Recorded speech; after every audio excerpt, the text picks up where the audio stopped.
अच्छा यार, हमने लास्ट क्लास जब की थी उसमें हमने देखा था कि जब भी कोई जॉइंट कोस्ट होती है तो उसको अपोर्शन करने के लिए, यानी कि आप जॉइंट कोस्ट में मुख्तलिफ जॉइंट प्रोडक्ट्स बनाते हो तो उन प्रोडक्ट्स में अपोर्शन करने के लिए तीन मेथड्स हैं। या आप सेल्स वैल्यू यूज कर लेते हो, या आप प्रोडक्शन यूनिट्स यूज कर लेते हो, या आप नेट रियलाइजेबल वैल्यू यूज कर लेते हो। उस लिहाज से हमने एक क्वेश्चन भी देखा था, यूनिट्स। उसके बाद हमने मतलब प्रोडक्शन यूनिट्स। उसके बाद दूसरा तरीका हमने देखा सेल्स वैल्यू ऑफ प्रोडक्शन। तीसरा हमने देखा एनआरवी मेथड, जिसमें हमने एक्स और वाई की में हमने कॉस्ट को डिवाइड किया था बेस्ड अपॉन द बेसिस, जो भी बेसिस थी उस लिहाज से हमने किया। ठीक है, और कैलकुलेशन की। ठीक है। लेकिन मैंने लास्ट क्लास में बताया था, लास्ट क्लास हमारी इस पॉइंट पे एंड हुई थी कि हमने मेथड्स तो पढ़े, यानी तीनों मेथड्स के थ्रू हमने जॉइंट कॉस्ट को अपोर्शन किया। लेकिन इसमें हमने इस सवाल में हमने बाय प्रोडक्ट से जो रेवेन्यू, जो कमाई जनरेट हो रही थी, उसके ट्रीटमेंट को अभी तक हमने नहीं देखा था। लास्ट क्लास में हमारा क्या था, बाय प्रोडक्ट का रेवेन्यू अगर आ जाए सवाल में, वो बोल दे कि एक हमारा बाय प्रोडक्ट भी है, उसके रेवेन्यू की बात कर ले, तो उसके ट्रीटमेंट को हमने कैलकुलेशन में नहीं किया था। हाँ, लेकिन जब मैंने सवाल करवाया था उससे पहले मैंने पढ़ा दिया था कि करना क्या है। यानी ये देखो, बाय प्रोडक्ट के रेवेन्यू के ट्रीटमेंट के बारे में मैंने बताया था कि अगर आप डिडक्ट करते हो, अगर वो आपको सवाल में बोले कि आपने प्रोडक्ट की कॉस्ट में से डिडक्ट करना है इफ मेंशन, तो आपने वो फर्दर प्रोसेसिंग कॉस्ट में से जॉइंट कॉस्ट जितनी भी होगी उसमें से बाय प्रोडक्ट का नेट रेवेन्यू माइनस करना है। ये मैंने बताया था उस दिन। ठीक है। और मैंने अगर कहा कि अगर वो बोले income from the by product was recorded in SPL या इनकम स्टेटमेंट, फिर मैंने कहा था ये जो स्टेप है आपने इसको इग्नोर कर देना है। थ्योरेटिकली बताया था, लेकिन मैंने आपको कैलकुलेशन में नहीं करके दिखाया। आज हम एक सवाल यही करेंगे जिसमें हम बाय प्रोडक्ट, एक तो जॉइंट कॉस्ट को अपोर्शन करेंगे, दूसरा हम बाय प्रोडक्ट की रेवेन्यू को ट्रीट करके देखेंगे। फिर मैं आपको एक दो सवाल दूंगा फॉर योर मतलब अपनी प्रैक्टिस के लिए, फॉर प्रैक्टिस। और उसके बाद फिर हम नेक्स्ट टॉपिक की तरफ जाएंगे। सवाल आपके सामने है, प्रोडक्ट एम। ये सवाल है, product M produces product M produces two joint products A and B. भाई प्रोडक्ट एम है जो आपके दो ज्वाइंट प्रोडक्ट्स बना रहा है। प्रोसेस एम है, वो आपके दो प्रोडक्ट्स बना रहा है, A and B, and one by product C. यानी एक साथ इनके बाय प्रोडक्ट भी बन रहे हैं, सी। ठीक है। Joint cost are apportion on the basis of sales unit. अच्छा, आपने ध्यान में रख लेना है। अब हमारे पास जो मेथड है, मेथड तीन थे ना, प्रोडक्शन यूनिट्स या सेल्स वैल्यू या एनआरवी। उसने बोला है हमने यहाँ पे सेल्स यूनिट्स की बेस पे अपोर्शन करना है। तो हमें बेस भी पता चल गई कि हमने किस बेस पे अपोर्शन करना है, सेल्स यूनिट्स, सेल्स वैल्यू नहीं, सेल्स यूनिट्स। अच्छा, अगर वो प्रोडक्शन यूनिट्स देगा तो प्रोडक्शन यूनिट्स की बेस पे करेंगे, अगर वो बताएगा प्रोडक्शन यूनिट्स तो प्रोडक्शन यूनिट्स गिवन होंगे। अभी देखो ना, उसने हमें दिए ही सेल्स यूनिट्स है। ठीक है, तो हमने इसकी बेस पे अपॉर्चुनमेंट करनी है। अच्छा, अब देखो, सेल्स यूनिट्स उसने आपको प्रोडक्ट ए है और प्रोडक्ट बी का यहाँ दिया, सी का नहीं दिया, क्योंकि हमें तो बी, ए और बी मेन प्रोडक्ट है, उनकी बेस पे कैलकुलेशन करनी है। लेकिन सी का बताता हूँ क्या करना है। आगे वो कह रहा है अपोर्शन ज्वाइंट कोस्ट, वो कह रहा है अपोर्शन ज्वाइंट कोस्ट 3600, 14,400, और टोटल 18,000। ये टोटल का बोला मैं, यानी ए और बी की डिटेल दी, आगे टोटल दे दिया। अच्छा, इट इज पॉसिबल, वो कह रहा है, अब ये सवाल, ये इंपॉर्टेंट लाइन लगी है, इसको मैं हाईलाइट करके समझाता हूँ। It is possible that by product C, यानी जो खुद बहुत बन रहा है सप्लीमेंट्री प्रोडक्ट जो मेन प्रोडक्ट नहीं है, after further processing after further processing, अच्छा, it is possible that possible to sell by product C after further processing for 0.50। वो कह रहा है आप जो है ना, आप ये जो बाय प्रोडक्ट है इसको बेच सकते हो 0.50 का, लेकिन आफ्टर फर्दर प्रोसेसिंग। यानी एज्यूम करो एक प्रोसेस हुआ, प्रोसेस में से ए और बी भी निकले और सी भी निकला। अब सी को बेचा जरूर जा सकता है, कितने में, 0.50 में बेचा जा सकता है, ये इसका रेवेन्यू है। लेकिन आफ्टर फर्दर प्रोसेसिंग में थोड़ी सी फर्दर प्रोसेसिंग होगी, यानी थोड़ा उसको प्रोसेस किया जाएगा, थोड़ा मजीद बना। जैसे फॉर एग्जाम्पल आपका एक स्क्रैप निकला, आपको पता है यार स्क्रैप जो है ना हम बेच सकते हैं, लेकिन इसके ऊपर थोड़ा खर्चा करना पड़ेगा, बिक सकता है। तो ये बात है कि फर्दर प्रोसेसिंग होने के बाद 0.5 का बिक सकता है, लेकिन फर्दर प्रोसेसिंग कॉस्ट उस पर लगेगी 0.20 पर यूनिट। यानी समझ लो कि ये जो बाय प्रोडक्ट सी है ना, इसकी वो बात कर रहा है कि ये बिक सकता है, इसकी जो सेलिंग प्राइस है ना, ये बिक सकता है 0.50, 0.5 में, लेकिन इस पे फर्दर प्रोसेसिंग कॉस्ट आएगी तब बिकेगा। अगर ये कॉस्ट नहीं लगाओगे 0.20 की, 0.2 या 0.20 की, तो फिर ये नहीं बिकेगा, फिर ये नहीं बिकेगा अगर नहीं लगाओगे, तो आपको लगानी पड़ेगी। तो आप यहाँ पे फिर आपकी जो नेट रेवेन्यू है, नेट रेवेन्यू जो आपका जनरेट हो रहा है, फिर वो कितना जनरेट हो रहा है, $0.30। अगर आप 0.5 में से 0.20 माइनस करते हो तो $0.30 आपको बचेंगे, आपको बाय एक बाय प्रोडक्ट सी बेचने पे। तो आप मुझे ये बताओ, मैंने आपको जब करवाया था सवाल तो मैंने आपको क्या बोला था कि आपने बाय प्रोडक्ट के रेवेन्यू देखते हुए बाय प्रोडक्ट का रेवेन्यू यानी सेल्स देखनी है या नेट रेवेन्यू देखना है, जरा बताओ। लास्ट क्लास में मैंने ये बताई थी बात। हम क्या चीज देखेंगे, क्या चीज कंसीडर करेंगे? मैंने पॉइंट बताया था कि अगर हम फॉर एग्जांपल एक बाय प्रोडक्ट के रेवेन्यू को कंसीडर करेंगे तो हम इनमें से क्या चीज देखेंगे, सेल्स या नेट, नेट रेवेन्यू? अगर मैं आपको थोड़ा थोड़ा थोड़ा सा रिवाइज करवा दूं, थोड़ा सा बता दूं, लास्ट लेक्चर में हमने ये देखो यहाँ पे मैं बताता हूँ, यहाँ मैंने बताया था, ये देखो। मैंने आपको बताया था ना कि भाई जब मेन प्रोडक्ट में से माइनस करना है तो बाय प्रोडक्ट का रेवेन्यू चाहे 5,000 है, लेकिन फर्दर प्रोसेसिंग कॉस्ट 1,500 की लगाने के बाद वो 5,000 का बिकेगा। तो हमें नेट रेवेन्यू यूज करना है, 5,000 माइनस 1,500, 3,500 मैंने आपको कहा था ज्वाइंट कॉस्ट में से माइनस करना है उसका नेट रेवेन्यू। ये बात याद रखना कि आपकी जो बाय प्रोडक्ट का रेवेन्यू है, जब भी हम जब जहां पे भी कंसीडर करेंगे, फॉर्मूला भी देखते हैं कि कहाँ कंसीडर करना है, लेकिन हमने कंसीडर क्या करना है, रेवेन्यू नहीं कंसीडर करना, नेट रेवेन्यू करना है। तो आपके जहन में 0.30 होना चाहिए, आपके जहन में 0.30 होना चाहिए। अच्छा, अब आप लोग मुझे एक बात बताओ, आप लोगों ने एक बात बतानी है मुझे कि हमारे सवाल में कितने यूनिट्स आपने बनाए हैं बाय प्रोडक्ट के। जरा सवाल पढ़ो गौर से और बताओ, कहीं लिखा हुआ है कि इतने यूनिट्स हमने बनाए हैं बाय प्रोडक्ट के?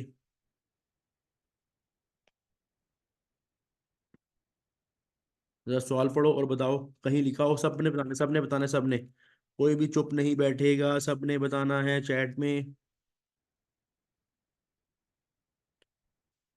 बिल्कुल ठीक, 2,000। ये देखो अगली ही लाइन में तो लिखा हुआ है 2,000 units of by product C are produced. ठीक है, आपको हर प्रोडक्ट पे नेट रेवेन्यू हो रहा है 0.30 का, तो टोटल बाय प्रोडक्ट का नेट रेवेन्यू कितना बना? नेट रेवेन्यू, रेवेन्यू नहीं बल्कि नेट रेवेन्यू चाहिए हमें।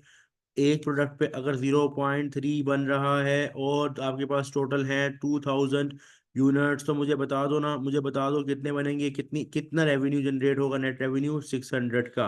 आपको कितना रेवेन्यू जनरेट होगा? 600 का। कितना रेवेन्यू जनरेट होगा? 600 का। मुझे बताओ यहाँ तक क्लियर है? बता दो यहाँ तक क्लियर है तो एक दफा यस लिख दो, एक दफा यस लिख दो अगर क्लियर है।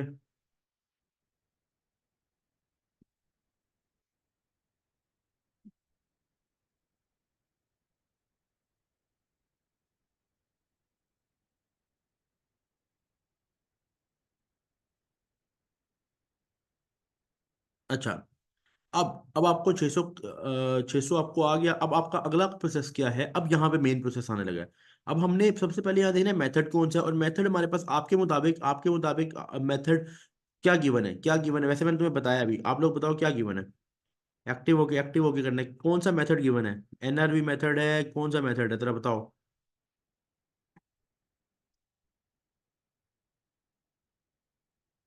Cell Hamza Rashid, Hamza sales value कहाँ लिखा हुआ है? मैं यही यही चीज कंफर्म करना चाह रहा था कि आप इस चीज को मिक्स नहीं करना। सेल्स यूनिट्स और है और सेल्स वैल्यू और है।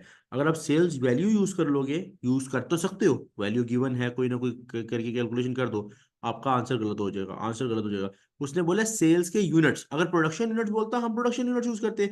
उसने अब सेल्स के यूनिट्स बोल दिया, आपने सेल्स के यूनिट्स ही यूज करने हैं, आपने सेल्स के यूनिट्स ही यूज करने हैं। ये इंपॉर्टेंट पॉइंट था, ये इंपॉर्टेंट पॉइंट था। बाकी इतनी टेंशन नहीं है, ये वाले पॉइंट पे स्टूडेंट अक्सर ना गलत कर देते हैं, वैल्यू को यूज कर लेते हैं। अच्छा, अब देखो, अब सिंपल सी बात है, इसके इसमें हमें क्या करना है?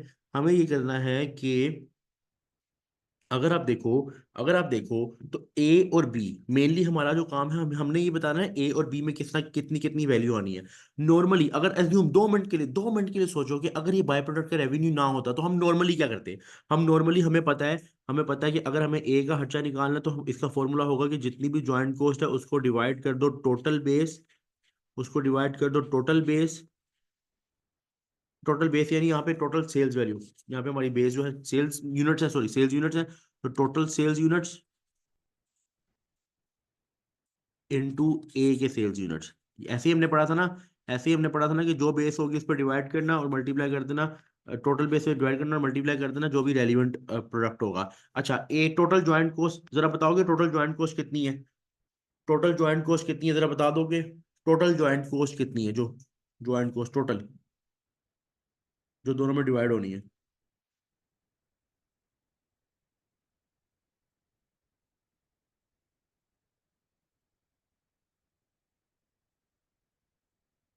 टोटल ज्वाइंट कॉस्ट जरा सब बता दोगे?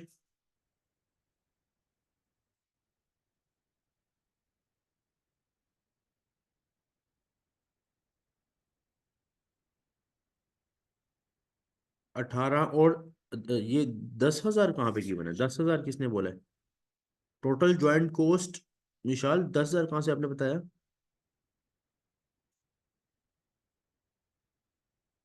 कैलकुलेट करके बताया है?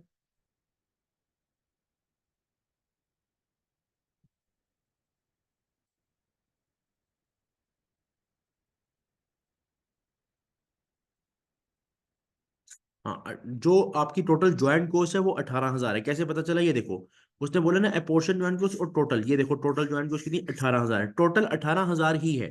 ठीक है। अच्छा, यहाँ मैंने 18,000 लिखा, जरा आप अब जरा गौर से फोकस रखना। 18,000 लिखा, उसको डिवाइड करना है, उसको डिवाइड करना है टोटल सेल्स यूनिट से।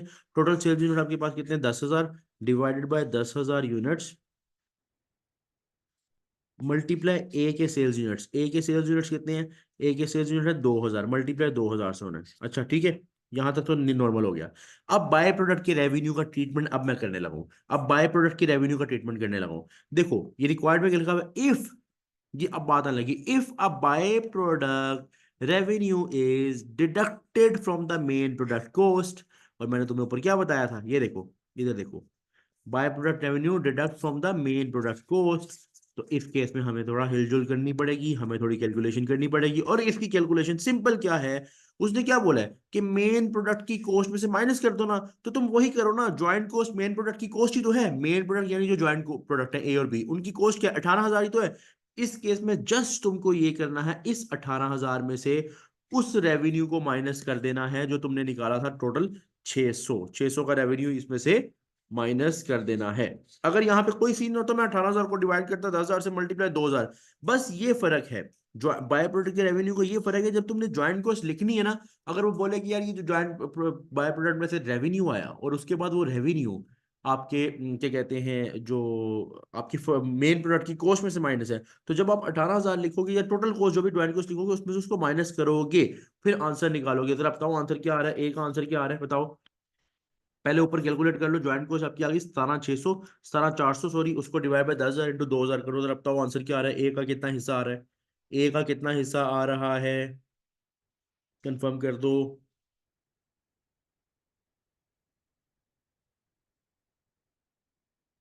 ये फाइनल आंसर है 1.74? दोबारा कैलकुलेट कर लो ना, दोबारा कैलकुलेट कर लो, गलत निकाला मेरा ख्याल है। 18,000 माइनस 600, ये आएगा 17,400। 17,400 को डिवाइड करो 10,000 से, मल्टीप्लाई करो 2,000 से, ये मतलब है इसका 3,480।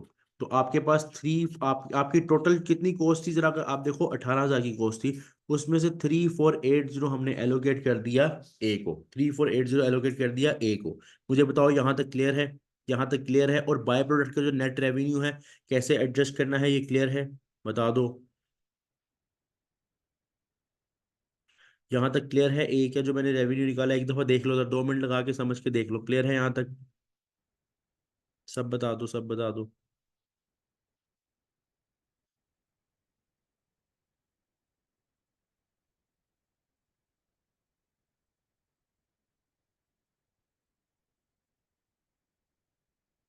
अच्छा, अब इसी तरह बी की कैलकुलेशन होगी।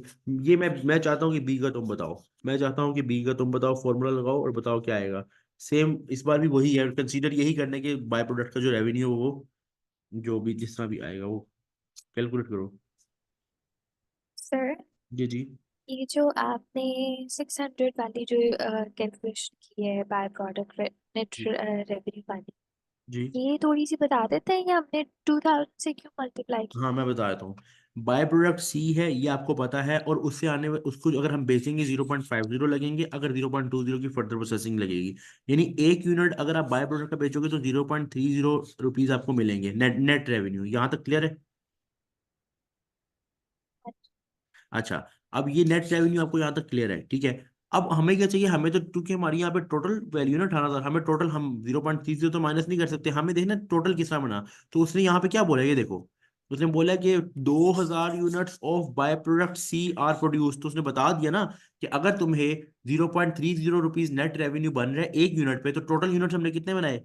2,000। तो हमें टोटल बेच के कितने मिलेंगे नेट रेवेन्यू? 600 का। इस तरह निकाला है, ठीक है।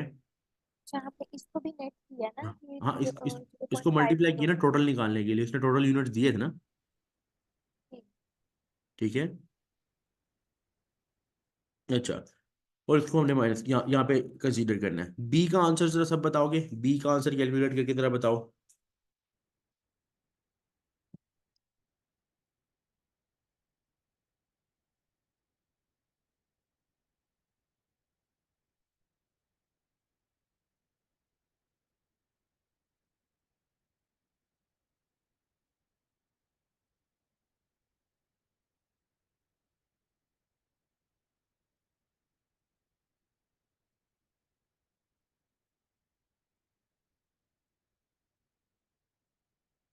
ये किसने क्वेश्चन पूछा है उमेर? अगर अगर वो प्रोडक्शन यूनिट्स को कहता, अगर वो प्रोडक्शन यूनिट्स का कहता तो वो प्रोडक्शन यूनिट्स देता भी। उसने ए और बी के प्रोडक्शन यूनिट दिए ही नहीं है उमेर, ठीक है।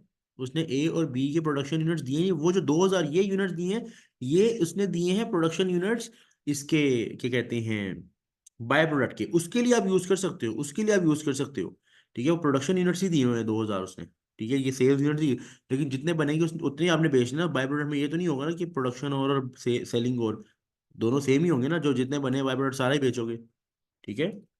तो अगर बोले प्रोड्यूस या सोल्ड जो भी बोले आपने वो यूज कर लेना बाय प्रोडक्ट के लिए। अच्छा। तो बाय, अच्छा आप लोगों ने बी का मेरा ख्याल है ठीक आंसर निकाला है, मैं फिर भी एक मरतबा कर देता हूँ। हमें पता है कि हमें क्या करना है, हमें इस केस में मैं यहाँ पे ये ज्वाइंट कोस्ट में से बाय प्रोडक्ट का, bye product revenue, bye product net revenue लिख देता हूँ, एनआर लिख देता हूँ ताकि आपको पता हो। तो सेम इस तरह यहाँ पे होगा ज्वाइंट कोस्ट, आपको पता है कि 18,000 ही है जो दोनों पे लगी है, minus y product net revenue 600 है, डिवाइडेड बाय आपको पता है 10,000 यूनिट्स हैं जो कि टोटल है सेल्स यूनिट्स, क्योंकि बेस सेल्स यूनिट्स है, मल्टीप्लाई कर दो 8,000 है ना इसका, बी का। तो इसका आंसर आ रहा है 13,920, 13,920, 13,920 $, जो हिस्सा मिल रहा है ये बी को हिस्सा मिल रहा है। हमने अपनी कोस्ट को सही से अपोर्शन कर दिया। क्लियर है? टॉपिक क्लियर हुआ कि बाय प्रोडक्ट की रेवेन्यू को क्या करना है।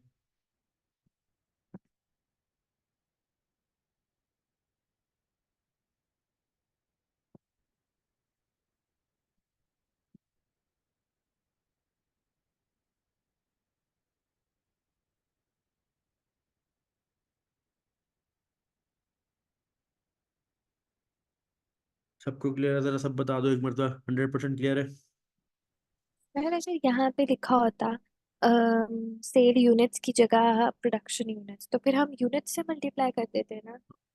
सेल्स यूनिट प्रोडक्शन, प्रोडक्शन, पहली बात अभी भी हमने यूनिट से ही की है, ये 2,000 और 8,000 यूनिट ही तो है, सेल्स नहीं, यूनिट्स। वो तो सेल यूनिट्स, क्योंकि हाँ, हमारे अगर क्वेश्चन में अगर लिखा से होता प्रोडक्शन सेल। यूनिट दिया लिखा होता तो प्रोडक्शन यूनिट गिवन भी तो होते, उसने कहीं दिए प्रोडक्शन यूनिट आपको, देखो नहीं जरा। नहीं नहीं, वो उसे दिए नहीं है, वो मैं वैसे ही अपनी अंडरस्टैंडिंग के लिए, क्योंकि हाँ हमने हाँ हाँ। सैटरडे की हम्म। क्लास नहीं दी ना, तो वो इसलिए मैंने कहा कि माइट भी उसको हम नहीं उससे नहीं नहीं नहीं, मल्टीप्लाई कर। सैटरडे लास्ट क्लास में आप थी, सैटरडे को क्लास वैसे ही नहीं हुई थी, सैटरडे को क्लास वैसे ही ओ, नहीं हुई जो थी, फिर क्योंकि तो ठीक है, आपने तो भी, ठीक। आपकी भी, आपका भी लीव था, और मुझे में से एक दो स्टूडेंट ने और भी बोला था कि रिकॉर्डिंग सेंड कर दे, तो ये मैंने जो कहा ये चलो। वाला, हाँ जी, छोटा सा ये पोर्शन था ना, क्योंकि वो मेरे ख्याल से एंड वाली चीज मुझसे मिस हो रही थी, तो वो फिर मैंने कहा था मैं वो रिकॉर्डिंग में सुन।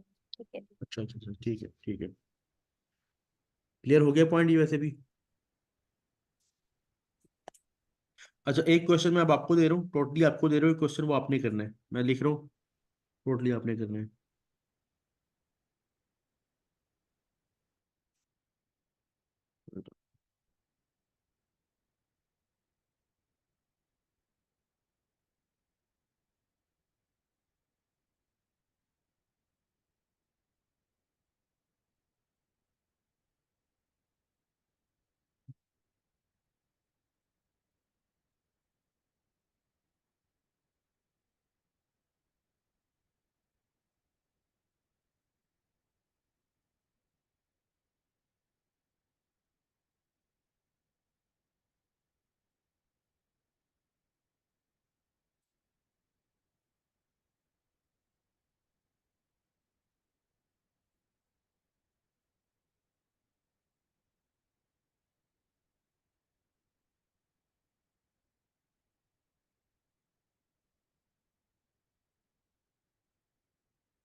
ये क्वेश्चन आपने करना है, मैं यहाँ पे पेश कर रहा हूँ।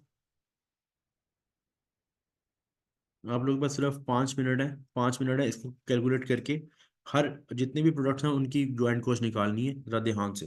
बिस्मिल्लाह करो।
अच्छा भाई, दो आंसर्स मुझे मिल गए हैं, बाकी सब बता दो जरा।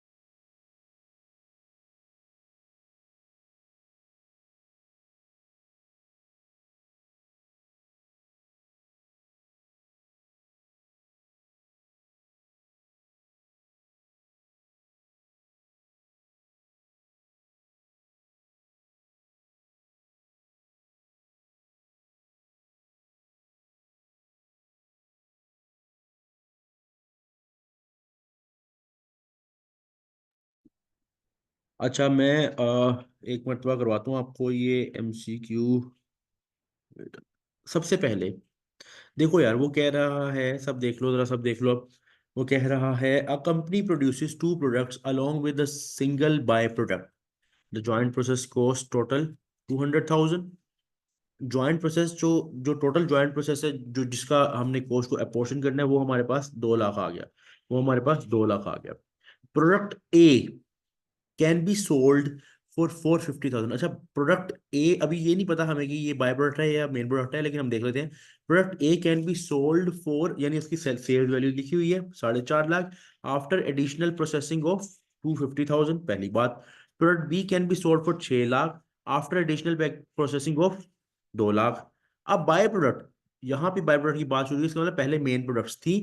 The by product can be sold for 25,000, जो भी बाय प्रोडक्ट है, after the packaging cost of, वो भी उसकी भी फर्दर प्रोसेसिंग कॉस्ट यानी पैकेजिंग कॉस्ट बता दी।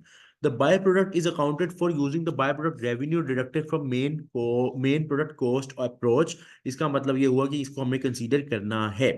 ठीक है। सबसे पहले हम ना ऐसा करते हैं कि पहले देखो तुझे कि कौन सी बेस पे, कौन से मेथड पे करना है। What would be the joint cost allocation using NRV method.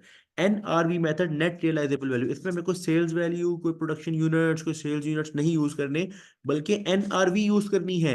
और NRV के बारे में हमें पता है, NRV का मतलब होता है कि सेल्स की जो कॉस्ट है उसमें से फर्दर प्रोसेसिंग कॉस्ट माइनस कर दी जाए, उस बेस पे हमें कैलकुलेशन करनी है। ठीक है।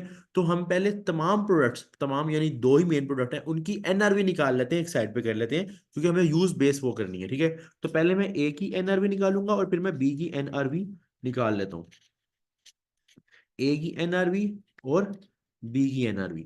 अब ए की NRV के लिए मुझे पता है, ए आप बेच सकते हो, अभी मैंने बताया कि सेल्स में से फर्दर प्रोसेसिंग कॉस्ट माइनस कर दो।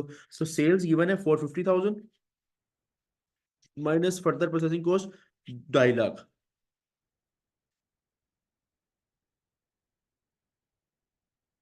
NRV आ गई 2 लाख ए की।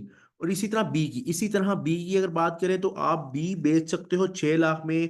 आप बी बेच सकते हो 6 लाख में, लेकिन उस सूरत में 6 लाख में बेच सकते हो अगर उस पे तुम 2 लाख लगाओ। अगर उस पे तुम 2 लाख लगाओ, और ये कहाँ लिखा हुआ है, ये देखो, ये सामने लिखा हुआ है 6 lakh after additional processing of 2 lakh.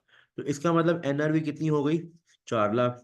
NRV कितनी हो गई? 4 लाख। यहां तक तो हमें ये पता चल गया जनाब, कि ए और बी की एनआरवी क्या है। ए और बी की एनआरवी क्या है, लेकिन अब हमने ये देखना है। अब अगला पॉइंट, हमने ये देखना कि बाय प्रोडक्ट भी तो गिवन है। बाय प्रोडक्ट के बारे में वो कह रहा है कि वो जो है ना 25,000 का बिक सकता है, लेकिन 5,000 कॉस्ट लगाने के बाद। और बाय प्रोडक्ट में तो हमें चाहिए ही क्या है? Net revenue. तो बाय प्रोडक्ट की रेवेन्यू की बात करूं, अगर मैं बाय प्रोडक्ट की बात करूं, तो वो अवेलेबल है, उसको कंसीडर भी करना है। और उसका जो रेवेन्यू हमें बन रहा है ना, नॉर्मली जो रेवेन्यू बन रहा है उसका, वो बन रहा है 25,000। कहाँ लिखा हुआ है ये देखो, bye product can be sold for 25,000। मैं थोड़ा इरेज करके क्लियर, अबे यार,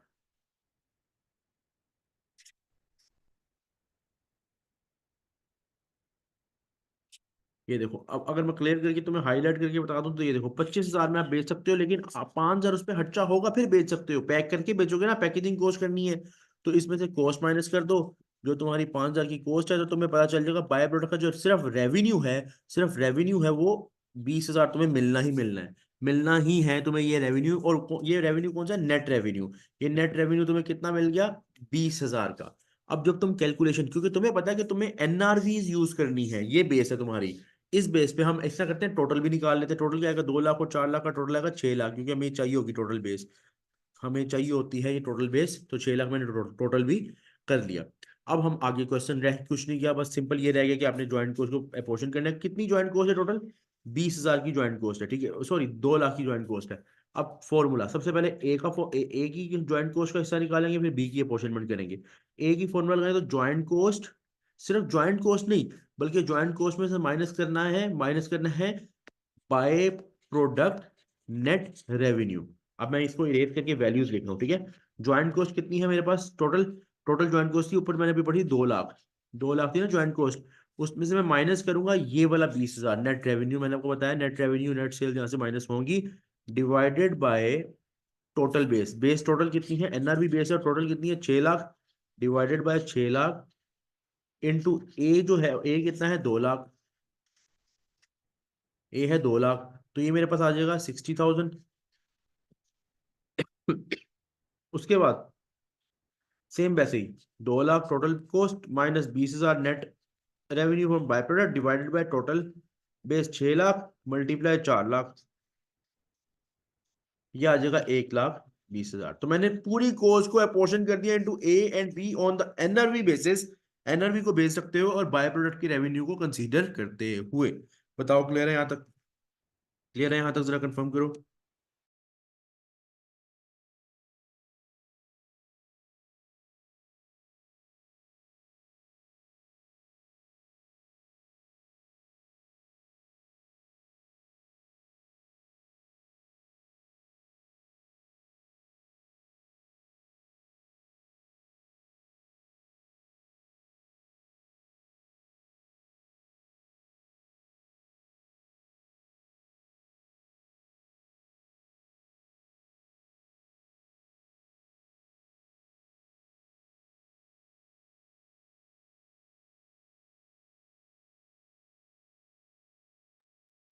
सही है, सही है। मिशाल आपको क्लियर है, आपने नहीं कंफर्म किया।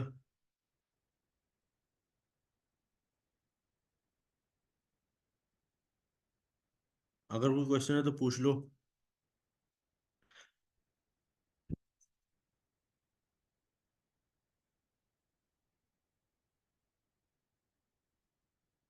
अच्छा, आप लोगों के पास जो है ना लेक्चर्स की एक्सेस, अगर किसी के पास नहीं है इनके रिकॉर्डेड लेक्चर्स की, ये जो मैं रोज डेली बेसिस पे कर रहा हूँ, तो आप मुझे मैसेज कर देना, मैं इनकी एक्सेस दे दूंगा, ताकि अगर किसी का कोई पार्ट मिस हो जाए इंटरनेट इशू की वजह से, क्योंकि मैं डायरेक्टली ये ड्राइव पे अपलोड नहीं करता, एलएमएस पे करता हूँ। तो अगर किसी का मिस हो जाए तो मुझे कंफर्म कर दे, मैं उनको ये चीज़ अवेलेबल करवाऊँ, ताकि किसी का पार्ट मिस हो जाए तो वो वहाँ से देख लें नेक्स्ट क्लास से पहले। ठीक है, आप जो है ना मुझे व्हाट्सएप पे मैसेज ड्रॉप कर देना क्लास के बाद, मैं आपको ना फिर वो दिलवा दूंगा एक्सेस।